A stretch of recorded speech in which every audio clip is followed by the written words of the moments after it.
स्वागत है आपका विज्ञान वृक्ष पे, जो बीएससी के स्टूडेंट्स और एस्पायरिंग स्कॉलर्स के लिए ज्ञान और सफलता का एक अनोखा साथी है। हेलो एवरीवन, वेलकम टू विज्ञान वृक्ष। तो हम लोग गैसियस स्टेट का टॉपिक पढ़ रहे थे। ठीक है, लास्ट क्लास में हमने क्रिटिकल कांस्टेंट्स कंप्लीट किए थे, that is TC, PC, VC, वो सारा कुछ कंप्लीट किया था। एंड्रयूज कर्व भी हमने देख लिया था, जो कि कार्बन डाइऑक्साइड गैस के लिए एंड्रयूज ने देखा था। और वहाँ से हमने क्या क्या पढ़ लिया था कि जो CO2 होता है उसके लिए जो टीसी की वैल्यू आती है, दैट इज जो क्रिटिकल टेम्परेचर आता है फॉर द CO2 गैस, वो कितना होता है 31.1 डिग्री सेल्सियस होता है। ठीक है, तो आज की क्लास हम स्टार्ट करने वाले हैं कि वो जो हमने वैन वाल equation and the critical phenomena, मतलब वैन वाल गैस जो आपके पास है उससे, उसमें आपके कुछ वैन वाल कांस्टेंट्स आते हैं ना, दैट इज A, B वगैरह आते हैं। तो उनसे हम कैसे क्रिटिकल कांस्टेंट्स की वैल्यूज निकालेंगे, मतलब ओवरऑल क्या हम देखने वाले हैं कि क्रिटिकल कांस्टेंट जो है उनकी वैल्यूज क्या क्या होती हैं यूजिंग वैन वाल इक्वेशन। ठीक है, ओके, तो स्टार्ट करते हैं। सबसे पहले तो वैन वाल इक्वेशन होती क्या है, येलो ही रखते हैं। वैन वाल इक्वेशन 1 मोल के लिए क्या होती है, P प्लस AN स्क्वायर होता है, दैट इज अगर N मैंने 1 ले लिया है तो A अपॉन में V स्क्वायर। ठीक है, V माइनस एन बी होता है, अगर N मैंने 1 ले लिया है तो क्या हो जाएगा, V माइनस बी हो जाएगा, equals to N RT, N 1 ले लिया है दैट इज RT हो गया। इतनी चीज क्लियर है। ओके, ब्रैकेट ओपन करते हैं, क्या मिलेगा अपने पास, PV minus PB plus PB plus A upon में V माइनस AB अपॉन में V स्क्वायर। ठीक है, इक्वल्स टू क्या आ जाएगा, RT आ जाएगा। ठीक है, अब मैं क्या कर दूं, इस पूरी इक्वेशन को V स्क्वायर से मल्टीप्लाई कर देती हूँ। मल्टीप्लाइंग दिस इक्वेशन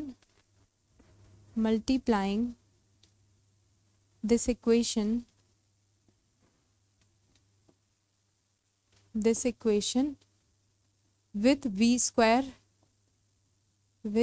स्क्वायर क्या मिल जाएगा, मल्टीप्लाई कर दीजिए, PV cube minus PBV square plus V square से मल्टीप्लाई करेंगे, एक कैंसिल हो जाएगा, that is AV minus AB equals to RTV square. सही है इतनी चीज। और अब हम क्या करने वाले हैं, इस पूरी इक्वेशन को P से डिवाइड करने वाले हैं। Divide this equation by P, we get divide this equation या अबव, चलो ठीक है, this equation with by P we get, क्या मिल जाएगा,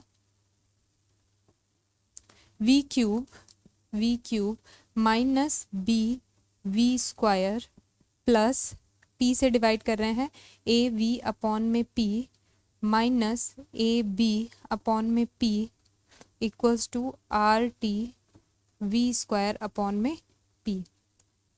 ठीक है, अभी V क्यूब वाले टर्म मतलब एक पास कर लेते हैं, V स्क्वायर वाले टर्म एक पास कर लेते हैं, माइनस अंदर क्या रहेगा, अगर मैंने यहाँ से माइनस कॉमन लिया, मैं ये और इस वाले में V स्क्वायर कॉमन ले रही हूँ, क्या रहेगा B, और ये टर्म इधर आएगा माइनस में होगा, और वो हमने कॉमन लिया है तो क्या रह जाएगा RT अपॉन में P, बाहर कितना V स्क्वायर। सही है ये चीज़।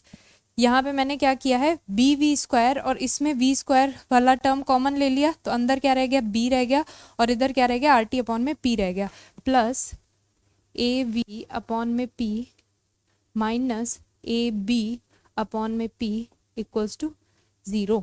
सही है इतना, इसे कंसीडर कर लिया इक्वेशन 1। आपको क्या दिख रहा है, V क्यूब दिख रहा है, इसका मतलब वॉल्यूम के आपके पास 3 रूट्स निकल के आएंगे। अभी थोड़ा चीजें इस ग्राफ से समझते हैं। क्या कह रहा है, ये जो ग्राफ है आपका, आपने ऐसा कुछ ग्राफ देखा था, चलो ठीक है, आपने ये ग्राफ देखा था जो हमने एंड्रयूज कर्व पीछे CO2 के लिए देखा था, उसमें हमारे पास क्या मिल रहा था, ये AB मिल रहा था, फिर ये डॉटेड लाइन जैसा मिल रहा था, और फिर ये आगे इंक्रीजिंग मिल रहा था। सिमिलरली आपने टेम्परेचर इंक्रीज किया तो ये स्ट्रेट लाइन, फिर ये एक स्ट्रेट लाइन जिसे आप हॉरिजॉन्टल एरिया बोल रहे थे, फिर इंक्रीमेंट मिल रहा था। तो वो आपका एक्सपेरिमेंट से आया था, एंड्रयूज का एक्सपेरिमेंट पढ़ा था ना, तो वो वाला एक्सपेरिमेंटल ग्राफ था। जो थ्योरेटिकल ग्राफ आया उसी गैस आपके कौन सी थी, CO2 के लिए, वो कुछ ऐसा आया, मतलब जो आपका ये हॉरिजॉन्टल पोर्शन आ रहा था वो रिप्लेस हो गया था इस कर्व्ड पार्ट से। मतलब जो थ्योरेटिकल आ रहा था आपका ग्राफ CO2 के लिए, वो ऐसा कुछ आ रहा था, जो आपका ये ग्रीन दिखा रखा है, ठीक है, वैसा सा ग्राफ मिल रहा था।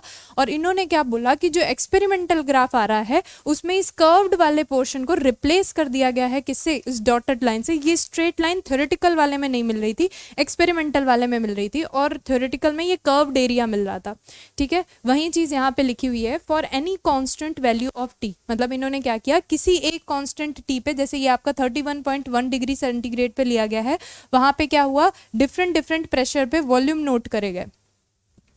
Volume can be calculated for various values of P by using the proper values of the van der Waals constant। जो आपकी ये इक्वेशन आई है ना, इसमें अगर आपको B कितने कांस्टेंट है, B कांस्टेंट है, R कांस्टेंट और A कांस्टेंट है, ठीक है। R की वैल्यू तो चलो मुझे नोन है, बट A और B तो नहीं नोन है। तो अगर मैं A और B निकाल लेती हूँ तो प्रेशर टेम्परेचर की वैल्यू अगर मुझे नोन है तो मैं वॉल्यूम की वैल्यू निकाल लूंगी। और कितने, इसके 3 रूट्स आएंगे बिकॉज क्यूब में है, और वो 3 रूट्स कैसे हो सकते हैं, या तो रियल हो सकते हैं या फिर इमेजिनरी हो सकते हैं, ठीक है। वही चीज़, मतलब हम इसका रूट निकालना चाह रहे हैं, ठीक है। चलो आगे देखते हैं। For any constant value of T, मतलब इन्होंने क्या किया, किसी एक कांस्टेंट टी पे, किसी कांस्टेंट टेम्परेचर पे डिफरेंट डिफरेंट, अगर हमें प्रेशर पे डिफरेंट डिफरेंट प्रेशर पे वॉल्यूम की वैल्यू इन्होंने नोट करी।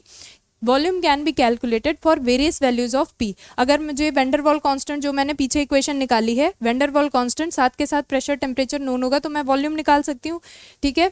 तो वहीं लिखा है using the proper values of van der Waals constant a and b. अगर आपको ए बी की वैल्यू पता है तो आप क्या निकाल सकते हो, वॉल्यूम कैलकुलेट कर सकते हो। द गैस कांस्टेंट आर अगर आपको पता है तो we can be calculated. These curves resemble those obtained experimentally with the exception that the curved region in the curves below the critical temperature replace by the horizontal portion.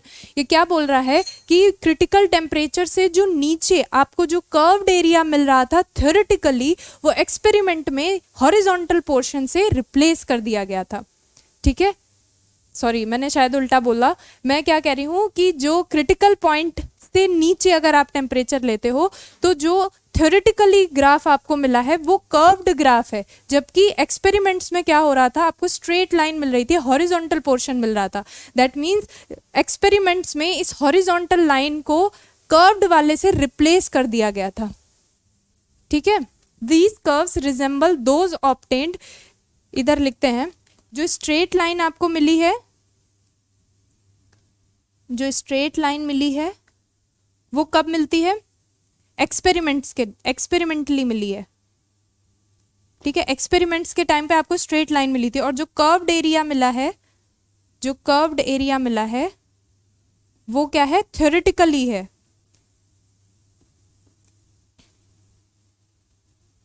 ठीक है।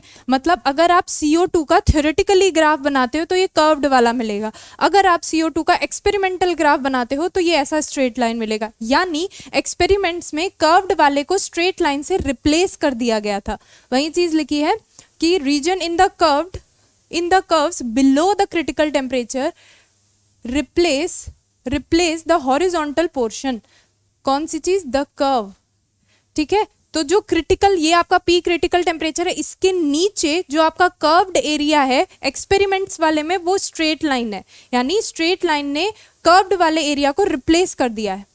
वही चीज बोल रहे हैं, the curves resemble those obtained experimentally with the exception that the curved region in the curves below the critical temperature replace the horizontal portion. सही चीज है। For instance the curved component जो BXYZ है, जो कि हॉरिजॉन्टल पोर्शन BC को replace कर रहा है, कितने टेम्परेचर पे, 13.1 डिग्री सेंटीग्रेड जो है उस पर, जो आपका कर्व्ड एरिया है थ्योरेटिकली ऐसा मिल रहा था, एक्सपेरिमेंटली वो BC से, मतलब एक्सपेरिमेंट्स के टाइम पे वो BC से रिप्लेस्ड है, ओके। और जो BXYZ दैट इज ये कर्व जो है आपका BXYZ, ये क्या है, थ्योरेटिकली ग्राफ जो मिला था उसमें बन रहा था ऐसा ग्राफ, ऐसा कर्व, ठीक है। सिंस द वैन डर वाल equation is cubic in V, जो आपकी ये निकल के आई है वो किस में है, क्यूबिक इन V है। दैट मीन्स आपके वॉल्यूम के 3 रूट्स होंगे। अगर आपको A, B, R pressure temperature known है तो आप उससे निकाल सकते हो। और वो रूट्स कैसे हो सकते हैं, या तो रियल हो सकते हैं या फिर इमेजिनरी हो सकते हैं। और आप यहाँ पे ये चीज़ देख भी सकते हो, ये जो स्ट्रेट लाइन है इस पर्टिकुलर टेम्परेचर पे आपको इसके कितने रूट्स मिलेंगे, देखना जरा। एक पर्टिकुलर टेम्परेचर पे आपको एक तो ये मिला वॉल्यूम, ओके, एक ये मिला वॉल्यूम, ठीक है, और एक ये मिला, सही है इतनी चीज, ओके। और जैसे आपने टेम्परेचर इंक्रीज कर दिया, जैसे आपने टेम्परेचर इंक्रीज कर दिया, उस टाइम पे दूसरे पर्टिकुलर प्रेशर पे वॉल्यूम आपको क्या क्या मिले, ये मिला, ये मिला और ये मिला। दैट मीन्स जैसे आपने टेम्परेचर इंक्रीज किया, ये जो वॉल्यूम्स आपके आ रहे थे लो टेम्परेचर पे, वो ज़्यादा उनके बीच का गैप ज़्यादा था, और जैसे ही आपने टेम्परेचर इंक्रीज किया तब एक पर्टिकुलर प्रेशर पे जो वॉल्यूम्स आ रहे हैं उनके बीच का गैप क्या है, कम है। पढ़िए क्या लिखा है, हाँ, सिंस द वैंडरवॉल, हाँ ठीक है, ये तो तीन अगर क्यूब में है तो इनके तीन रूट्स मिलेंगे। As a result there are three roots for every value of pressure. मतलब यही चीज मैंने यहाँ बताई, हर एक पर्टिकुलर प्रेशर पे आपको तीन वॉल्यूम्स, तीन रूट्स मिलेंगे वॉल्यूम के, ठीक है। For every value of pressure, all of which may be real और one of which may be real, या तो तीनों रियल होंगे या तो एक रियल होगा, may be real, while the other two may be imaginary. Below the critical temperature, जो आपका 31.1 है उसके नीचे, below the critical temperature all the three roots are real. देखने में भी लग रहा है इस 31.1 के जो नीचे आपके किसी एक पर्टिकुलर प्रेशर पे जो तीन रूट्स आए हैं वॉल्यूम के, वो कैसे हैं, रियल हैं। All the three roots are real, कहाँ पे रियल है, कहाँ पे रियल है, below the critical temperature real है, okay, in a certain pressure range, and these values come closer as the isotherm moves upward. ये आइसोथर्म जैसे जैसे ऊपर बढ़ता रहेगा, दैट मीन्स जैसे जैसे आप टेम्परेचर इंक्रीज करते रहोगे, ये जो रूट्स हैं ये क्लोज होते चले जाएंगे। देखो आप यहाँ से समझो, जब मैंने इस वाले सी पॉइंट पे लिया था पहले वाले आइसोथर्म के लिए, तो वॉल्यूम एक ये आया था यहाँ पे, और दूसरा इसका रूट आया था यहाँ पे, और तीसरा इसका रूट आया था यहाँ पे, मतलब इतना गैप था। फिर क्या हुआ, जैसे ही आपने टेम्परेचर इंक्रीज किया, ये कर्व ऐसे शिफ्ट हुआ, इनके बीच का डिफरेंस कम हो गया, ये यहाँ पे और ये यहाँ पे। दैट मीन्स जो वॉल्यूम आपके आ रहे थे, जो रूट्स आपके आ रहे थे वॉल्यूम के, वो कम क्लोजर, वो थोड़े पास आने शुरू हो गए, ठीक है। क्या लिखा है, at these values in a certain pressure range and these values come closer as the isotherm moves upward, ठीक है। जैसे जैसे आपका आइसोथर्म क्या करेगा, ऊपर बढ़ेगा मतलब टेम्परेचर इंक्रीज करेगा, वैसे वैसे क्या होगा, वो जो वॉल्यूम के रूट्स हैं वो क्लोज आना शुरू हो जाएंगे। एट द क्रिटिकल टेम्परेचर पे क्या हो जाएगा, एक पर्टिकुलर प्रेशर के लिए आपको सिर्फ एक ही रूट मिलेगा। देखिए आप इधर से देखते हैं डॉटेड लाइन, और इसे किसी और कलर से ले लेते हैं, कौन सा लूँ, ग्रीन तो हो गया, ऑरेंज ले लेते हैं। देखो ये बनेगा आपका यहाँ पे, ठीक है, और ये बनेगा आपका यहाँ पे, सही है। मतलब जैसे जैसे आपने टेम्परेचर बढ़ाया, एक तो जो वॉल्यूम के रूट्स मिल रहे थे वो पास आने लग गए, दूसरा जैसे जब आप क्रिटिकल टेम्परेचर पे पहुंचे, जो CO2 के लिए 31.1 है, उस पे ये जो आपका P पॉइंट आ रहा है, उसमें एक पर्टिकुलर प्रेशर पे आपको एक ही वॉल्यूम के रूट मिलेंगे, मतलब एक ही वैल्यू वॉल्यूम की मिलेगी, और इस पर क्रिटिकल टेम्परेचर पर या क्रिटिकल टेम्परेचर से ऊपर किसी भी पॉइंट पे आप देखोगे तो एक प्रेशर के करस्पॉन्डिंग आपको एक ही वॉल्यूम की वैल्यू मिलेगी। वही चीज लिखी है, at the critical temperature all the roots becomes equal. जितने ये आपके तीन रूट्स आए थे वो सारे क्या हो गए, इक्वल हो गए। All the roots become equal for a particular pressure. एक प्रेशर के लिए जितने भी रूट्स आ रहे थे, एक प्रेशर के लिए तीन रूट्स मिल रहे थे, बट जब आपने क्रिटिकल टेम्परेचर पे पहुंचे तो उस टाइम पे एक प्रेशर के लिए एक ही रूट मिला, दैट इज तीनों क्या हो गए, आइडेंटिकल हो गए। The roots become equal for a particular pressure above the critical temperature for any value of P there is only one real root. अगर आप क्रिटिकल टेम्परेचर पे हो या उससे ज्यादा टेम्परेचर पे हो तो उस टाइम पे प्रेशर की किसी भी एक वैल्यू के लिए आपको वॉल्यूम की एक ही रूट मिलेगा, वॉल्यूम की एक ही वैल्यू मिलेगी, क्रिटिकल टेम्परेचर पर या क्रिटिकल टेम्परेचर से ऊपर। अगर क्रिटिकल टेम्परेचर से नीचे हो जैसे यहाँ पे, तो एक पर्टिकुलर प्रेशर पे आपको तीन रूट्स मिलेंगे वॉल्यूम के, जो कि आपकी ये इक्वेशन दिखा भी रही है। अगर आपको ABPT पता है तो आप वॉल्यूम निकाल सकते हो, लेकिन अगर आप क्रिटिकल टेम्परेचर या उससे ऊपर टेम्परेचर पे जाते हो तो हर एक प्रेशर के लिए, एक पर्टिकुलर प्रेशर के लिए आपको वॉल्यूम का सिर्फ एक ही रूट मिलेगा, दैट इज एक ही वैल्यू मिलेगी। वही चीज यहाँ पे लिखी हुई है, ओके। नेक्स्ट क्या है, जो पोर्शन अच्छा आपका ये कर्व्ड वाला आ रहा है, BX है और BXYZC है, ये आपका मेटास्टेबल स्टेट बोला जाता है, जो कि एक्सपेरिमेंट्स के दौरान ये ऐसे कर्व्ड रीजन ना होके स्ट्रेट लाइन में कन्वर्ट हो चुका था। पढ़िए, the portion the portion B X X Y Z and Z C represent क्या, मेटास्टेबल स्टेट। ठीक है, ये इन्हें क्या बोलते हैं, मेटास्टेबल स्टेट बोलते हैं। At the critical temperature the three values of V becomes identical for a particular value of pressure, जो कि हमने पीछे बात कर ली। एक पर्टिकुलर प्रेशर पे ये जो तीन रूट्स मिल रहे थे वो क्या हो गए, आइडेंटिकल हो गए। ठीक है, इक्वेशन हमारे पास क्या बन के आई थी, ये आई थी। ठीक है, इसका मतलब ये था, ये इक्वेशन क्या रिप्रेजेंट कर रही है कि वॉल्यूम के तीन रूट्स होंगे। अगर आपको ए बी आर टी इनकी सबकी वैल्यूज पता है तो आप इसमें वैल्यूज पुट करके वॉल्यूम के तीन रूट्स निकाल सकते हो। फिर हमने क्या देखा इस कर्व से कि ऐसा तो ठीक है, लेकिन कब ठीक है, जब आपका क्रिटिकल टेम्परेचर से नीचे टेम्परेचर है।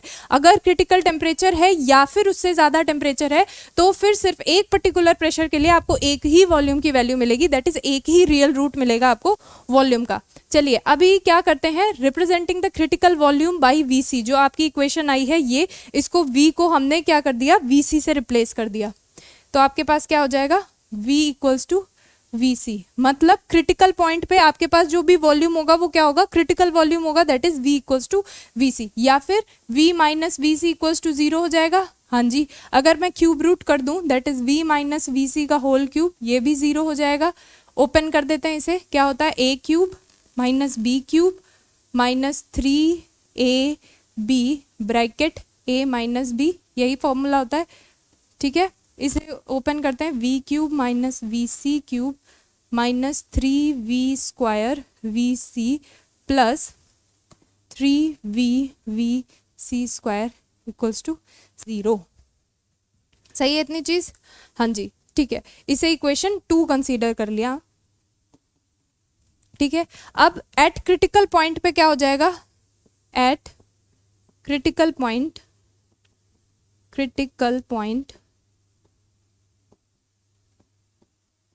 P and T are replaced by, किससे रिप्लेस्ड हो जाएंगे, मतलब उस टाइम पे जो प्रेशर और टेम्परेचर होगा वो क्या होगा, PC and TC। Now equation 1 ही तो आई थी, 1 बिकम्स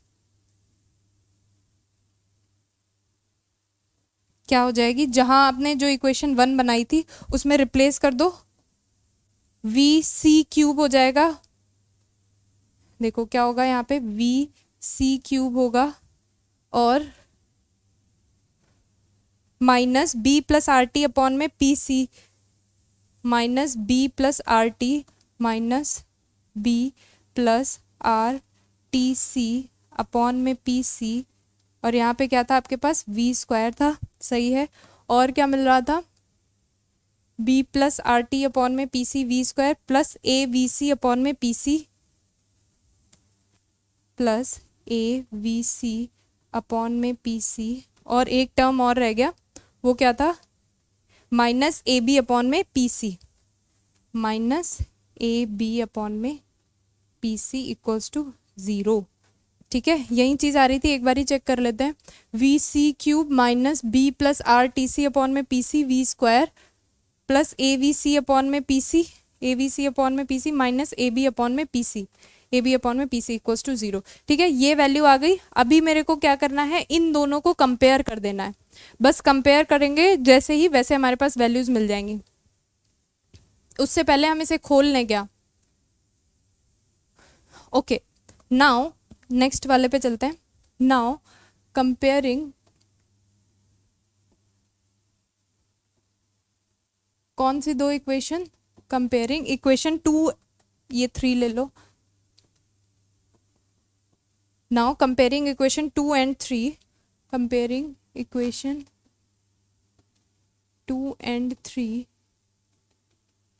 क्या मिल जाएगा, देखो v वाले टर्म आपको एक साथ रखने हैं। ठीक है, और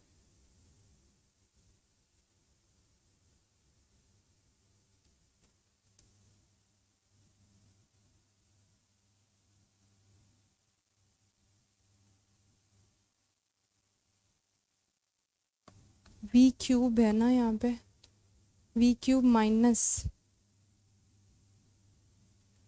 अभी सही है, यहाँ पे क्या करना है, वी सी नहीं है, ए वी है। ठीक है, हमने एक सेकेंड, हमने क्या किया है, सिर्फ पी और टी को अभी तक रिप्लेस किया है, किससे, पीसी और टीसी से, ठीक है। ओके, अभी इन दोनों इक्वेशन को कंपेयर करते हैं तो हमें क्या मिल जाएगा, वी ये वाला टर्म और ये वाला टर्म, ठीक है, ये इक्वल हो जाएंगे, that means 3VC equals to इतना आ जाएगा, that means 3VC equals to कितना आ जाएगा, देखना, B plus R T C upon में PC, B plus R T C upon में PC। इसे क्या बना देते हैं, इक्वेशन कितनी बन चुकी हैं, 3 बन चुकी हैं, आई थिंक 4 हो गई, इक्वेशन 4, ठीक है। और कंपैरिजन करते हैं तो V स्क्वायर वाला टर्म कंपेयर हो गया, ओके। उसके बाद ये V वाले टर्म में क्या आ जाएगा, 3VC square equals to A upon में PC, 3VC square equals to A upon में PC, 3VC square equals to A upon में PC, और क्या रह गया, VC cube equals to AB upon में PC, VC cube equals to AB upon में PC, ठीक है, AB अपॉन में PC माइनस में था, ठीक है, और सही है, ठीक है। अभी मुझे क्या करना है, इनको भी नाम दे देते हैं, 4 हो गई, 5 और ये हो गई 6, ठीक है। इन दोनों इक्वेशन को डिवाइड करते हैं, दैट इज डिवाइडिंग, या फिर इतना बड़ा लिखने से फायदा है कि आप इक्वेशन 6 डिवाइड बाय इक्वेशन 5 लिख दो, क्या मिलेगा, ऊपर हुआ VC cube upon 3VC square equals to AB upon में PC into VC square A into PC, तो PC से PC कैंसिल, A से A कैंसिल, और VC क्यूब से ये स्क्वायर कैंसिल, क्या रह गया आपके पास, VC इक्वल्स टू 3B, इसको कर लेते हैं ब्रैकेट में,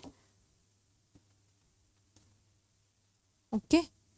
नेक्स्ट किसे करते हैं, तो यहाँ पे हमारे पास एक कांस्टेंट मिल गया, ये कौन सा है, क्रिटिकल वॉल्यूम मिल गया, ठीक है। VC की वैल्यू पता चल गई इक्वेशन 5 से, फ्रॉम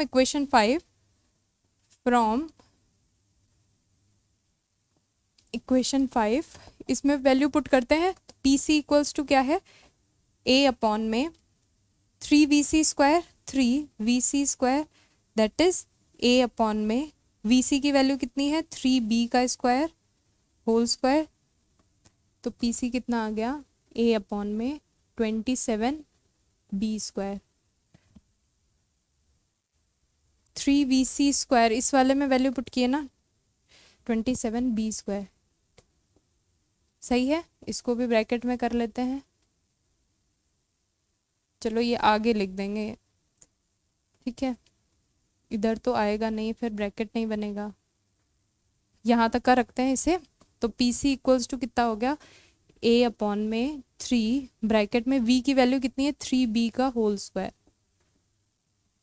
तो PC इक्वल्स टू अपने पास मिल गया A अपॉन में 27B स्क्वायर,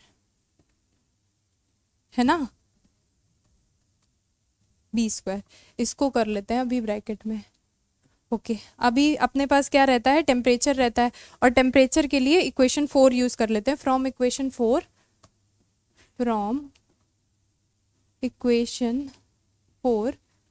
क्या है, इक्वेशन 4 कह रही, देखो, 3VC equals to B plus 3VC equals to B plus RTC upon में PC, है ना, B प्लस RTC अपॉन में PC, ठीक है। VC की वैल्यू कितनी है, 3B है, और B ऐसे ही रखा, प्लस हमें TC ही निकालना है, और PC की वैल्यू है A अपॉन में 27B स्क्वायर, सही है इतनी चीज़। ये कितना हो गया, 8B, ये B आप इधर लेकर क्या होगे, क्या बचेगा, 8B equals to 27B square upon में A इंटू RTC, सही है। 27B स्क्वायर आपका चला गया ऊपर, एक B से एक B कैंसिल, तो क्या बचा, 8A अपॉन में 27 equals to 27B equals to RTC, या फिर this implies that TC equals to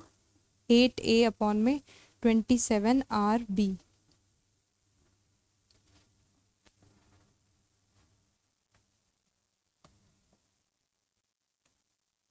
ठीक है, यहाँ पे आपने तीनों कांस्टेंट निकाल दिए, कौन कौन से, वीसी की वैल्यू आई आपके पास 3b, और ये क्या है, बहुत इंपॉर्टेंट है, हम इन्हें यूज करेंगे क्वेश्चंस में। V C equals to 3b, P C equals to A upon में 27b square and T C equals to 8a upon में 27rb। नेक्स्ट मूव करते हैं रिलेशनशिप। तो हमने तीन कांस्टेंट जो देखे थे जिन्हें हम क्रिटिकल कांस्टेंट्स बोल रहे थे, P C V C T C. V C की वैल्यू कितनी निकाल ली, 3b, और पी सी की वैल्यू a अपॉन में 27b स्क्वायर और 8a अपॉन में 27rb हो गई टी सी की वैल्यू। तो इनकी वैल्यूज पता चल गई। अभी हम क्या देखने जा रहे हैं, यही जो P C V C T C निकाले हैं इनमें आपस में क्या रिलेशन है। ओके तो हम जानते हैं वी सी इक्वल्स टू क्या आया था अपने पास, 3b। That means since V C equals to क्या आया था, 3b, तो मैं b को वी सी अपॉन में 3 लिख सकती हूँ। हाँ जी लिख सकते हैं, बस अपॉन ही तो किया है। और जो पी सी की वैल्यू आई थी a अपॉन में 27b square, a equals to P C equals to A upon में 27b स्क्वायर। तो a क्या हो गया आपके पास, 27 P C into B square का मतलब वी सी अपॉन में 3 हो गया इसका स्क्वायर। तो ये क्या बचा, 3 P C V C square, ये क्या है, a है। ओके ठीक है, तो टी सी इक्वल्स टू क्या है, 8a अपॉन में 27rb, और इनमें सबकी वैल्यूज पुट कर देते हैं, या तो चलो इसे आगे लिखेंगे, टी सी इक्वल्स टू क्या है आपके पास, 8a अपॉन में 27rb। ठीक है इतनी चीज, तो ये हो गया 8 अपॉन में 27r इंटू a की वैल्यू कितनी है, a की वैल्यू है 3 P C V C square, 3 P C V C square upon में b की वैल्यू कितनी है, वी सी अपॉन में 3, वी सी अपॉन में 3। तो एक वी सी से ये कैंसिल हो गया, ये हो गया 3, that is 8 P C V C upon में 3r।